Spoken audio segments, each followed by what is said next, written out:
स्वागत है आप सबका एक नए वीडियो में। मेरा नाम है अनिमेश और आज हम लोग पढ़ने जा रहे हैं साइंस क्लास 9 के chapter number 11 work and energy.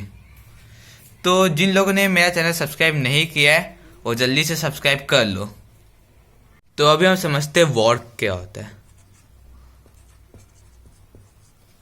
अब आप लोग चलो समझ लेते हैं। अगर आप 2 घंटे तक पढ़ रहे हो, पूरा कोई ऑनलाइन क्लास अटेंड कर रहे हो, अपना असाइनमेंट कर रहे हो, अपना क्लास वर्क होमवर्क कर रहे हो, और फिर तुम कहते हो कि मैंने आज बहुत वर्किंग हार्ड किया, आज मैंने बहुत ज़्यादा काम किया है, मगर साइंस के मामले में तुमने बहुत कम काम किया है।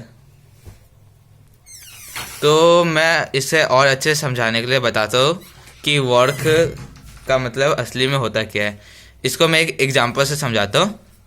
तुम एक दिन निथल्ले की तरह बैठे हुए, तभी तुम्हारी मम्मी कहते चलो कुछ काम वाम नहीं करता है, जाके इस चेयर को इधर से इस रूम से उस रूम में रखा।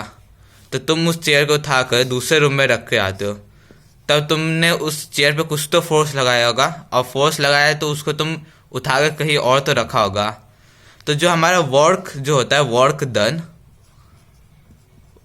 वो होता है हमारा फोर्स इनटू डिस्प्लेसमेंट।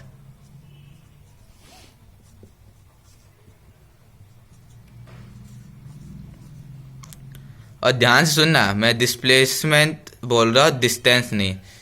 ये नहीं कि तुम डिस्टेंस सोच कर आ जाओ। डिस्प्लेसमेंट, फोर्स इनटू डिस्प्लेसमेंट होता है वर्क डन। मतलब चलो मैं एक एग्जांपल, एक तुम्हें क्वेश्चन देता हूँ, उससे और अच्छे से समझ आएगा। तो एक हमें क्वेश्चन दे रखा है, a force of 5 Newton x on an object of and displays about 2 meter in the direction of force, calculate the work done। तो हमारा जो वर्क डन का फॉर्मूला होता है वो होता है फोर्स इंटू डिस्प्लेसमेंट। फोर्स हमें देगा 5 न्यूटन इंटू डिस्प्लेसमेंट हमारा 2, तो ये हो जाएगा हमारा 10।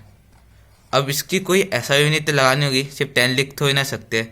तो जो वर्क डन होती है उसकी एसआई यूनिट होती है जूल, और उसको हम रिप्रेजेंट करते हैं जे से।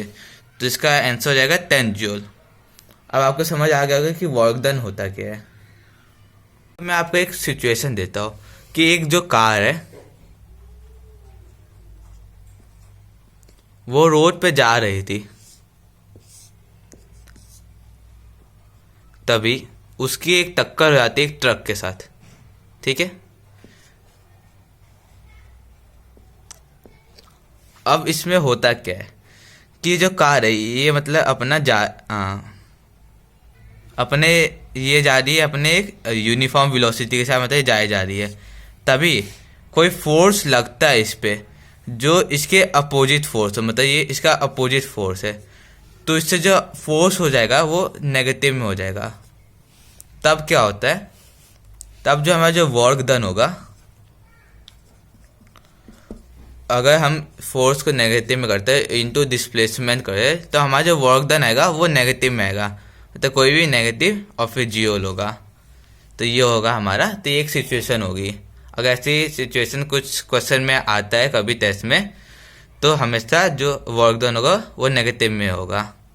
आपको ये वर्क वाला जो कॉन्सेप्ट है अच्छे से समझने का एक और क्वेश्चन दे देता हूँ।